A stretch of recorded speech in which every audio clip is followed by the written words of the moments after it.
നമസ്കാരം. വന്ന് മുഖ്യമന്ത്രിക്ക് പോലും രക്ഷയില്ല എന്ന അവസ്ഥയിലാണ് കാര്യങ്ങൾ എത്തി നിൽക്കുന്നത്. പറഞ്ഞു വരുന്നത് ഡൽഹി മുഖ്യമന്ത്രിക്ക് നേരിട്ട അതിക്രമത്തെക്കുറിച്ചാണ്. ഡൽഹിയിൽ ജനസമ്പർക്ക പരിപാടി നടത്തിയ മുഖ്യമന്ത്രി രേഖ ഗുപ്തയെ ആക്രമിച്ചു എന്ന വാർത്തയാണ് പുറത്തു വരുന്നത്. ഈ വാർത്ത BJP കേന്ദ്രങ്ങളെയും സുരക്ഷാ ഏജൻസികളെയും ഒരുപോലെ ഞെട്ടിച്ചിരിക്കുകയാണ്. സംഭവത്തിൽ പ്രതിയായ ആളെ പോലീസ് അറസ്റ്റ് ചെയ്തു. ഔദ്യോഗിക വസതിയിൽ ഇന്ന് രാവിലെ ജനസമ്പർക്ക പരിപാടിക്കിടെയാണ് ആക്രമണം ഉണ്ടായത്. മുഖ്യമന്ത്രിയുടെ ഔദ്യോഗിക വസതിയോട് ചേർന്ന ഓഫീസിൽ വെച്ചാണ് ജനസമ്പർക്ക പരിപാടി നടന്നത്. എല്ലാ ബുധനാഴ്ചയും രേഖ ഗുപ്ത തന്റെ ഔദ്യോഗിക വസതിയോട് ചേർന്ന ഓഫീസിൽ ജനസമ്പർക്ക പരിപാടി നടത്താറുണ്ട്.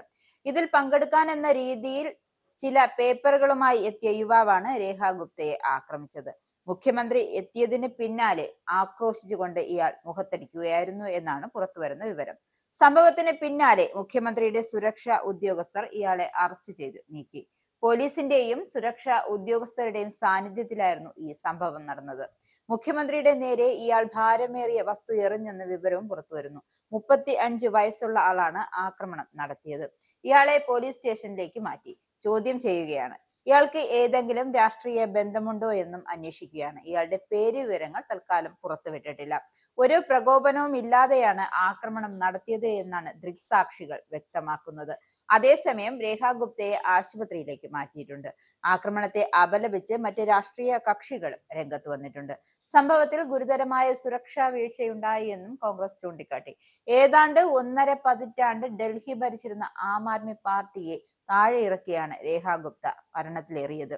ജനകീയ മുഖം ഉണ്ട് എന്ന് കാണിക്കുന്ന ഒരു ശൈലിയായിരുന്നു AAPയുടേത്. അതുകൊണ്ട് തന്നെ AAPയുടെ കപട മുഖം വലിച്ചു കീറാൻ തക്ക കഴിവുള്ള നേതാവ് BJPക്ക് ആവശ്യമായിരുന്നു. അതുകൊണ്ടാണ് അത്രയും ശക്തിയായ നേതാവായ രേഖ ഗുപ്തയെ BJP തിരഞ്ഞെടുത്തത്. അങ്ങനെ ഡൽഹിയിലെ മുഖ്യമന്ത്രി പദത്തിൽ എത്തിയതും AAPയുടെ 1.5 പതിറ്റാണ്ട് കാലത്തെ ഭരണം അവസാനിപ്പിച്ച രേഖ ഗുപ്ത ഭരണത്തിലെത്തിയത്. ഇതിനൊപ്പം തന്നെ തനിക്ക് എന്നും ജനങ്ങൾക്കൊപ്പം പ്രവർത്തിക്കണമെന്ന ഒരു ലക്ഷ്യം കൂടി ഇവർക്കുണ്ടായിരുന്നു. അതനുസരിച്ചാണ് ഇവർ ആഴ്ചയിൽ ജനസമ്പർക്ക പരിപാടി നടത്തിയത്. ഈ പരിപാടി മുതലെടുത്തുകൊണ്ടാണ് അക്രമി കടന്നുകൂടിയതും. ഒരു പരാതിക്കാരൻ എന്ന വ്യാജേന കടന്നുകൂടിയ ശേഷം ആക്രമിക്കുകയായിരുന്നു ഇയാൾ. ഭാരമുള്ള എന്തോ ഒന്നെടുത്ത് മുഖ്യമന്ത്രിയുടെ തലയ്ക്കടിക്കുകയും ചെയ്തു. മുഖ്യമന്ത്രിയുടെ നേരെ നടത്തിയത് വെറും ഒരു ആക്രമണം മാത്രമായി കാണാൻ സാധിക്കില്ല. ഇതൊരു കൊലപാതക ശ്രമം കൂടിയാണ്. എന്തായാലും ഈ അക്രമത്തെക്കുറിച്ച് പോലീസ് അന്വേഷണം ആരംഭിച്ചു കഴിഞ്ഞു. ഈ ആക്രമണത്തിന് പിന്നിൽ ഏതെങ്കിലും പാർട്ടിയുടെ ഗൂഢാലോചനയുണ്ടോ എന്നതടക്കമുള്ള കാര്യങ്ങൾ അന്വേഷിച്ചു വരികയാണ്. ഇസ്രായേലിന്റെ 5 സൈനിക താവളങ്ങളിൽ കനത്ത നാശനഷ്ടം. മോദി വെളിപ്പെടുത്തുന്ന ഇന്ത്യയുടെ വികസനത്തിന്റെ മയക്കുമരുന്ന് വിൽപ്പനയ്ക്കെതിരെ ശക്തമായ നടപടിയെടുത്ത് ഷാർജ പോലീസ്.